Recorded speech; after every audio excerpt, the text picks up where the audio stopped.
ایک دفعہ کا ذکر ہے کہ ایک یہودی نے حضرت علی رضی اللہ تعالیٰ عنہ سے بہت ہی مشکل سوال کیا، اور اس سوال اللہ رب العزت کے بارے میں تھا۔ ایک یہودی نے حضرت علی رضی اللہ عنہ سے کہا کہ تمہارا اللہ نظر کیوں نہیں آتا، حالانکہ تم یہ دعویٰ کرتے ہو کہ اللہ تعالیٰ سب چیزوں کا خالق ہے، اللہ تعالیٰ موجود ہے، تمام کائنات اللہ رب العزت نے پیدا کی ہے، تو پھر یہ تمہارا اللہ رب العزت کیوں نظر نہیں آتا؟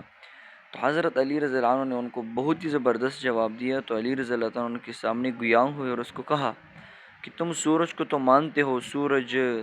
کی وجود کی تم قائل ہو، لیکن تم سورج کو غور سے دیکھو۔ تو اس یہودی نے کہا کہ میں تو اس کو نہیں دیکھ سکتا، لہٰذا میرے آنکھوں میں طاقت ہی نہیں ہے کہ میں سورج کو دیکھ سکوں۔